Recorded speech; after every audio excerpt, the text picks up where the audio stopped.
राधे राधे दोस्तों।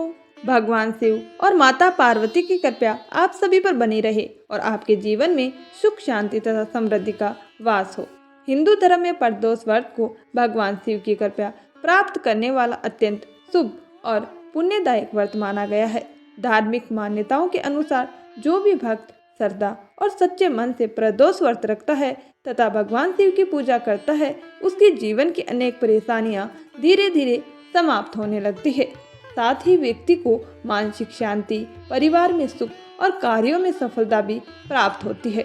ज्योतिष शास्त्र के अनुसार प्रत्येक माह में कृष्ण पक्ष और शुक्ल पक्ष की त्रयोदशी तिथि को प्रदोष व्रत रखा जाता है। इस प्रकार हर महीने 2 प्रदोष व्रत आते हैं, लेकिन इस बार ज्येष्ठ मास में विशेष संयोग बन रहा है, क्योंकि इस वर्ष जेठ मास के दौरान अधिक माह यानी पुरुषोत्तम मास का भी प्रभाव रहेगा, जिसके कारण इस महीने कुल 4 प्रदोष व्रत पड़ने वाले हैं। ऐसे में शिव भक्तों के लिए यह समय अत्यंत शुभ और फलदायी माना जा रहा है।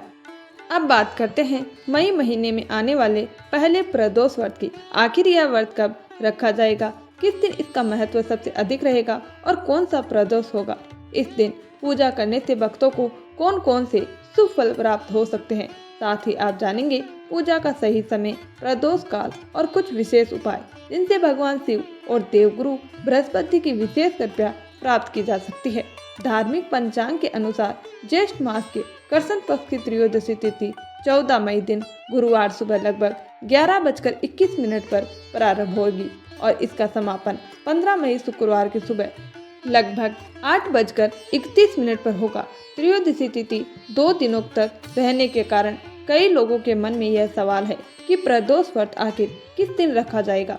तो आपको बता दें कि प्रदोष व्रत हमेशा उसी दिन रखा जाता है जिस दिन प्रदोष काल के समय त्रयोदशी तिथि विद्यमान हो। इसीलिए इस बार प्रदोष व्रत 14 मई दिन गुरुवार को रखा जाएगा और यह गुरु प्रदोष व्रत कहलाएगा। गुरु का दिन देव गुरु बृहस्पति को समर्पित माना जाता है। ऐसे में इस दिन प्रदोष व्रत पढ़ने से इसका महत्व और भी कई गुना बढ़ जाता है।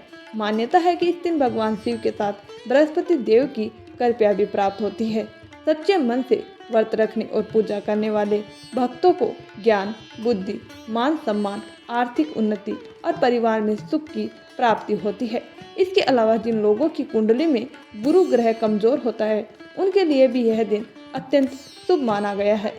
इस दिन किए गए उपाय गुरु ग्रह को मजबूत करने में सहायक माने जाते हैं। साथ ही यह व्रत पितृदोष और वैवाहिक समस्याओं तथा घर में बनी रहने वाली नकारात्मक ऊर्जा को दूर करने में भी मददगार माना जाता है। इसीलिए इस दिन भगवान शिव की पूजा के साथ कुछ विशेष उपाय करना भी लाभकारी हो सकता है। अगर शुभ मुहूर्त की बात करें तो इस दिन ब्रह्म मुहूर्त सुबह लगभग 4:13 से लेकर 5:01 तक रहेगा। वही सूर्य उदय सुबह लगभग 5:50 पर होगा और सूर्य अस्त शाम लगभग 6:56 पर रहेगा। प्रातः काल पूजा के लिए शुभ समय सुबह 4:28 से लेकर 5:31 तक रहेगा। इस दिन प्रीति योग शाम लगभग 5:53 तक रहेगा, जिसके बाद आयुष्मान योग का आरंभ होगा। राहु काल दोपहर लगभग 1:30 से लेकर 3 बजे तक रहने वाला है। इसीलिए इस समय शुभ कार्यों से बचना उचित माना जाता है, क्योंकि इस दिन सुबह के समय द्वादशी तिथि रहेगी। ऐसे में जिन भक्तों ने एकादशी व्रत किया है, उन्हें पहले विधि विधान से एकादशी का पालन कर लेना चाहिए।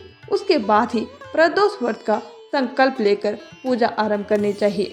अब बात करते हैं प्रदोष काल की, क्योंकि प्रदोष व्रत में इस समय का सबसे अधिक महत्व माना जाता है। 14 मई दिन गुरुवार को प्रदोष काल शाम लगभग 6:11 से लेकर 7:41 तक रहेगा। इसीलिए भगवान शिव की मुख्य पूजा इसी समय के दौरान सबसे अधिक फलदायी माना गया है। इस समय शिवलिंग पर जल, दूध, बेलपत्र, धतूरा, सफेद चंदन अर्पित करना शुभ माना जाता है। साथ ही ओम नमः शिवाय मंत्र का जाप अवश्य करना चाहिए। यदि किसी कारणवश आप मंदिर नहीं जा पाते हैं या घर से बाहर है, तब भी आपको प्रदोष काल में भगवान शिव का स्मरण, मंत्र जाप, भजन कीर्तन या शिव कथा का श्रवण अवश्य करना चाहिए। ऐसा माना जाता है कि सच्चे मन से किया गया स्मरण भी भगवान शिव तक अवश्य पहुंचता है। जिन लोगों के विवाह में देरी हो रही है, रिश्तों में बार बार बाधा आ रही है या दाम्पत्य जीवन में तनाव बना हुआ है, उन्हें इस दिन विशेष पूजा करनी चाहिए। पूजा करते समय पीले रंग के वस्त्र धारण करना शुभ माना गया है। आप पीले आसन का प्रयोग करें या सिर पर पीला रंग का रुमाल अथवा चुनरी रखकर भगवान शिव की पूजा करें। पूजा के बाद भगवान बृहस्पति के मंत्रों का जाप करना भी शुभ माना जाता है। इसके अतिरिक्त जरूरतमंद लोगों को पीली वस्तुएं जैसे पीला वस्त्र, बेसन की मिठाई, चने की दाल, हल्दी या गुड़ का दान करना भी अत्यंत लाभकारी माना गया है। ऐसे करने से विवाह संबंधी समस्याएं धीरे धीरे दूर होने लगती है और दाम्पत्य जीवन में मधुरता आती है। प्रदोष काल के समय भगवान शिव के मंदिर में गाय के घी का दीपक जलाना भी बहुत शुभ माना जाता है। इसके साथ ही रुद्राक्ष की माला से ओम गौरी शंकराय नमः मंत्र का 108 बार जाप करने से विशेष कृपा प्राप्त हो सकती है। यदि आप इनमें से कोई एक उपाय भी सच्ची श्रद्धा और विश्वास के साथ करते हैं तो भगवान शिव की कृपा अवश्य प्राप्त होती है। तो भक्तों, यह थी गुरु प्रदोष वर्ष से जुड़ी महत्वपूर्ण जानकारी। आशा करते हैं यह जानकारी आपके लिए उपयोगी सिद्ध होगी। अगर जानकारी अच्छी लगी हो तो वीडियो को लाइक, शेयर और चैनल को सब्सक्राइब जरूर करें और कमेंट बॉक्स में हर हर महादेव अवश्य लिखिए। धन्यवाद दोस्तों।